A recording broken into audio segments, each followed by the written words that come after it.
여러분 안녕하십니까. 샤르의 군사연구소에 오신 걸 환영합니다. 오늘부터 특별 시리즈를 한다고요? 네, 이번 러시아 우크라이나 전쟁을 통해 많은 무기체계 패러다임이 바뀌었습니다. 특히 대전차 미사일의 대활약은요, 전차의 입지를 있는 대로 축소시켜놨죠. 그리고 지난번에 방송했던 전차 무용론에서 아마 여러분들이 확인하실 수 있었을 겁니다. 그런데요, 대한민국은 세계 9위의 전차 보유 대국입니다. 3세대 이상의 전차만도 1,700대가 넘죠. 참고로 북한은 2세대 이상 전차 보유대수는 약 3,000대 정도로 추정이 됩니다. 아무튼 이번 전쟁이 보여준 몇몇 새로운 사실 중에 가장 우려되는 점 중 하나는 과연 우리 전차가 새로운 전장 환경의 변화에서 살아남을 수 있느냐 하는 것입니다. 오늘은 여기에 대해 시청자 여러분들과 함께 진지한 고민을 해보고자 합니다.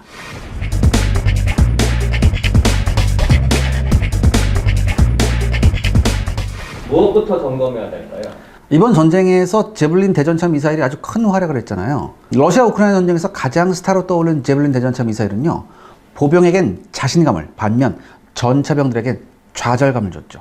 문제는 우리도 제블린 정도의 휴대용 대전차 미사일을 가지고 있느냐 하는 것인데, 다행스럽게도 가지고 있습니다. 아마 우리 시청자 여러분들께서 잘 아실 미사일인데 바로 현궁 대전차 미사일이죠. 여러 말 할 거 없이 제블린과 현궁 미사일 한번 비교해 보겠습니다. 일단은 제블린과 현궁을 비교해보면요, 제블린에 비해서 현궁이 약 한 5kg 정도 가볍습니다. 일부에선 현궁 시스템에 무기가 13kg라고 나와 있어요. 근데 이건 잘못된 겁니다. 현궁의 탄두, 미사일 무게만 13kg, 시스템까지 다 합치면 약 한 18kg 정도 됩니다. 유효 사거리는 두 미사일이 비슷하고요, 탄두 타입도 같습니다. 관통력도 균질 아변 강판 기준으로 하면 900mm로 동일합니다. 근데 차이가 나는 건 조준 방식이죠. 먼저 제블린입니다. 제블린은요, 물론 파이어 앤 포겟은 되지만 이 조준 장치가 냉각식 적외선 조준 장치입니다. 이 조준 장치를 식혀야 되거든요. 그러니까 이 냉각시키는데 30초 이상이 걸려요. 반면에 우리 현궁은요, 마찬가지로 파이어 앤 포겟 되고요, 냉각식이 아니라 비냉각식 적외선 조준 방식입니다. 그래서 즉시 발사를 할 수 있어요. 그러니까 현궁이 훨씬 더 유리한 시스템이죠. 탑어택 2개 다 가능하고요, 이동 표적 공격도 두 미사일 전부 다 가능합니다. 우리는 어떻게 보면 미제 제블린보다 우수한 성능의 현궁을 보유하고 있어요. 더욱이 더 중요한 것은 가격이 제블린의 3분의 1 가격입니다. 일부에서는 현궁 대전차 미사일이 아직 실전 검증이 안 되었다고 하는데 그렇지 않습니다. 공식적인 수출 사례는 아직 없어요. 그렇지만 현재 사우디아라비아하고 아랍에미레이트가 사용하는 것이 여러 차례 확인됐죠. 그리고 상당한 호평이 있었습니다. 또 하나, 이 제블린은요, 냉각 시간이 30초 정도 걸린다고 했잖아요. 근데 이게 더운 사막 지역에 가잖아요. 그러면 훨씬 시간이 더 많이 걸린대요. 그러니까 여러 가지 면을 봤을 때 제블린보다는 현궁이 조금 더 나은 시스템이지 않냐, 전 이렇게 생각합니다. 이건 사실 어쩔 수 없어요. 제블린이 나온 건 1990년대 후반이거든요. 그런데 현궁이 나온 건 2015년입니다. 그러니까 거의 한 15년 이상의 갭이 있기 때문에 이건 어쩔 수 없는 거죠. 관통력이 900mm면 네. 북한 전차에 통할까요? 북한의 주력 전차는요, 대부분 천마호하고 T-60이에요. 이게 두 개 합쳐서 한 1600 정도 되고요. 비교적 최근에 나온 거, 선군호, 폭풍호, 그리고 2020년에 공개된 신형 전차, 요거 세 개 합쳐서 한 1500대 정도로 추산이 돼요.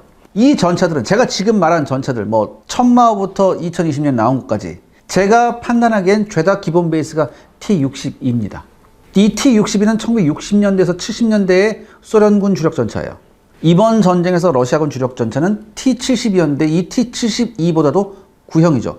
여러 가지 개량했다고 하고, 뭐 포탑에다가 뭐 미사일도 잔뜩 달고, 뭐 대공 미사일도 달고, 뭐 여러 가지 달긴 했는데 기본은 T-62예요. 그리고 2020년에 공개된 것도 제가 보기엔 T-62가 베이스 같아요. 따라서 우리의 현궁 정도의 대전차 미사일이라면 방향에 상관없이 단 한 발의 격파가 가능합니다. 더욱이 현궁에는요, 탑어택 능력이 있다고 제가 말씀드렸죠. 북한 전차들한텐 사신입니다. 우리 육군은요, 현궁 이외에도 토우와 메티스 M 대전차 미사일을 보유하고 있고, 이 미사일들은 모두 북한 전차들을 어렵지 않게 격파할 수 있습니다. 그 다음에 이제 보병 휴대용 대전차 로켓으로는 이제 독일제 판저파우스트 3를 사용합니다. 이 판저파우스 3는요, 700mm의 장갑 관통력을 가지고 있어요. 그래서 역시 북한 전차들에게 유효합니다. 참고로 판저파우스 3는 1차분으로 한 1만 기가 도입됐고 추가 2차분도 들어와서 육군뿐만 아니라 해병대도 사용하고 있습니다. 그런데 북한도 대전차 미사일이 있겠죠? 바로 이게 문제입니다. 이 문제가 오늘의 핵심 같아요. 우리만 대전차 미사일을 쏘란 법이 없잖아요. 러시아 우크라이나 전쟁에서 러시아는 공격하는 입장이었기 때문에 우크라이나군의 대전차 미사일에 혼쭐이 났어요. 그래서 언론에서는 이 부분만 조명이 됐죠. 근데 사실 우크라이나 전차들도 러시아의 대전차 무기에 많은 수가 피해를 입었습니다. 러시아군도요, 파고시나 메티스엠, 코넷 등 여러 종류의 대전차 미사일을 실전에 투입했습니다. 그리고요, 이번 전쟁에서 러시아는요, 제블린하고 엔로우 같은 이런 시스템을 노획했어요. 그래서 이것을 분석해서 비슷한 성능의 대전차 미사일을 곧 개발한다는 후문도 있습니다. 현재 북한은 주력 대전차 미사일로 불세 2와 불세 3을 사용 중에 있습니다. 불세 2는요, 러시아제 9K111 파고세 데드카피 버전이에요. 이 원형이 되는 파곤 미사일은요, 유선 유도의 반자동 시선 유도 방식의 대전차 미사일입니다. 한마디로 사수가 미사일을 발사하고 난 다음에 미사일이 목표에 명중할 때까지 그 스코프로 계속 그 전차를 조준하고 있어야 돼요. 그래서 유효 사거리는 약 2km 정도, 관통력은 600mm 수준입니다. 이게 불세2 같은 경우에는 이제 여러 군데 수출도 됐는데 그 중에 한 군데가 하마스였죠. 그래서 하마스가 북한제 미사일을 사용하는 장면이 찍히기도 했습니다. 그리고 불세3은요, 러시아제 코넷 대전차 미사일을 역시 데드카피한 것으로 추정됩니다. 코넷은 이게 레이저 유도 방식이에요. 뒤에 이제 와이어가 필요 없어요. 아까 불세2 같은 경우는 뒤에 와이어가 데이터가 전송이 되거든, 이 조종 데이터가. 근데 코넷은 그럴 필요가 없어요. 이렇기 때문에 파이어 앤 포겟도 가능하고요. 특히 뒤에 와이어가 필요 없기 때문에 최대 사거리가 5km로 대폭 늘어났습니다. 관통력 또한 2배 가까이 늘어났죠. 1200mm급이라고 알려져 있습니다. 또한 북한은요, 작년 무기 전시회에서 북한판 스파이크 미사일을 공개했습니다. 이 스파이크 미사일은 원래 이스라엘 거거든요. 아마도 이스라엘 제조사를 해킹해서 기술을 확보한 것으로 추정이 되어지는데 관통력은 850mm예요. 이 북한판 스파이크 미사일이 탑어택 공격이 가능하냐는 아직 불명입니다. 하지만 이스라엘제 오리지널 스파이크 미사일은요, 탑어택 기능을 보유하고 있습니다. 이 미사일은 현재 북한이 함정에서만 탑재해서 사용하고 있는데 이거는 뭐 지상 발사 버전으로 바꾸는 건 일도 아닙니다. 중요한 거는 이제 네. 우리 전차들이 이걸 방어할 수 있는가? 그렇죠. 일단 현재 우리 군이 운용하는 전차는요, K1, K1A1 계열 전차, 그리고 K2 흑표 전차입니다. 먼저 K1 전차는요, 1987년부터 실전 배치된 전차예요. 그래서 35년 정도 됐죠. 지금 기준으로 보면 방어력은 다소 부족할 수 있습니다. 전면 기준 약 한 600mm 수준의 방어력을 가지고 있다고 추정이 되어집니다. 다음에 2000년부터 실전 배치된 K1A1 역시 전면 방어력은 600mm, 측면은 350mm까지 방어가 가능하다고 하네요. 그리고 우리 육군의 최신 전차인 K2, 이 K2 흑표는요, 전면 방어력이 약 900mm 수준입니다. 특히 K2는 모듈식 장갑이에요. 그래서 이쪽에 장갑이 피격됐으면 이거 다른 걸로 바꿔 끼면 돼. 차체 측면 그리고 포탑 측면하고 상면에 반응 장갑을 장착하고 있습니다. 그래서 전체적으로 K1이나 K1A1보다는 거의 2배의 방어력을 가지고 있다고 평가받죠. 그런데요, 현재 북한이 보유한 대전차 미사일의 관통력과 우리 육군 전차들의 방어력을 비교해 보면요, 먼저 이제 불세2를 보면 불세2의 경우 K1하고 K1A1은 전면에서 아슬아슬하죠. 왜냐하면 불세2의 관통력도 600mm, K1하고 K1A1도 방어력 600mm, 그러니까 아슬아슬해요. 이건 운에 달린 거죠. 측면은 확실히 관통됩니다. 다만 K2는요, 전면에서 불세2를 여유롭게 방어할 수 있습니다. 하지만 K2 역시 측면은 불안합니다. 만약에 불세3이라면 K1하고 K1A1은 물론 K2 역시 전면에서 방어가 불가능합니다. 불세3는 제가 아까 말씀드렸듯이 1200mm의 관통력을 갖고 있거든요.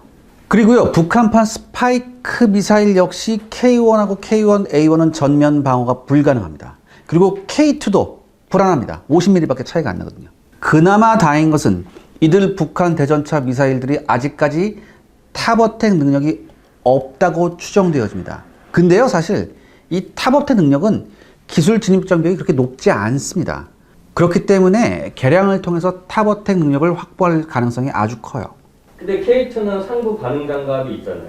아, 좋은 말씀인데 과연 이게 효과가 있을까 저는 약간 의문돼요. 왜냐하면 이번 러시아 우크라이나 전쟁에서 격파된 러시아 전차를 보면요, 상부에 반응 장갑이 있는 것을 쉽게 찾을 수 있습니다. 그 사진 한번 보시죠.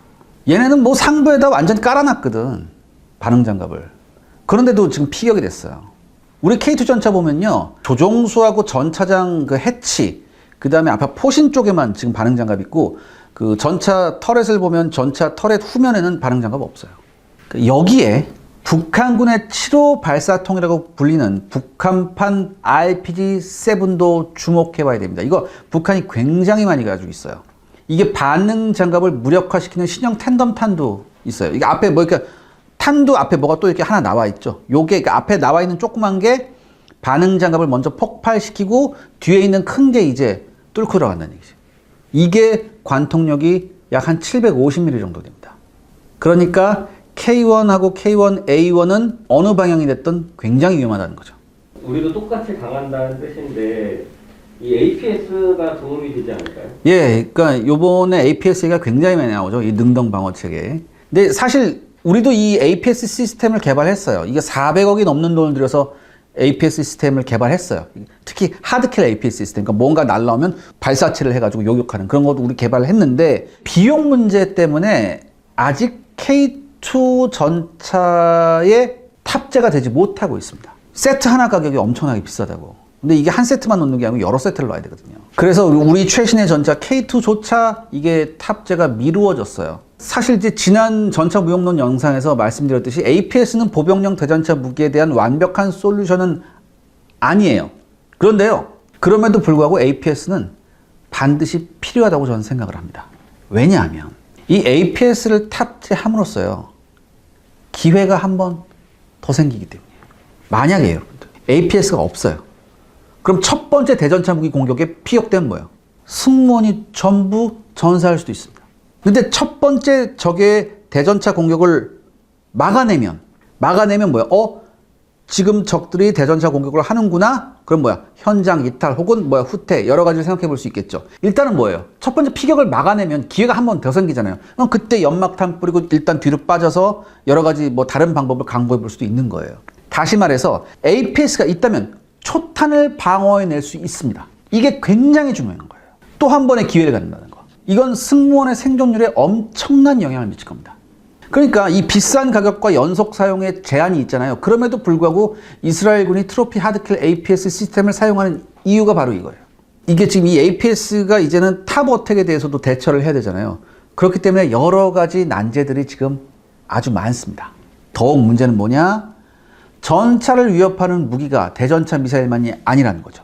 이번 전쟁을 통해서 드러났죠. 공격용 드론, 그다음에 자폭형 드론도 호시탐탐 전차를 노릴 수 있습니다. 따라서 이제 K30BO 복합체계라고 여러분 아실 거예요. 대공체계. 이 복합체계가 앞으로는 반드시 전차 부대에 아주 많이 따라붙어야 할지도 모릅니다. 이 드론 대처에 대한 얘기는 다음 시간에 제가 따로 편성해서 말씀드리겠습니다. 지난번 얘기해 주실 때 감시 역량 강화가 중요하다. 네. 그런 말씀도 해주셨던 것 같은데. 네, 2019년 이 아부다비에서 열린 IDEX에서 이제 프랑스의 르클레르 전차는요, 그러니까 드론, 그러니까 UAV, 드론을 접목시킨 새로운 전장 환경 감시 시스템을 선보였습니다. 이 드론은요, 지름이 약 70cm 정도 되는데 접으면은 1리터 페트병만한 크기래요.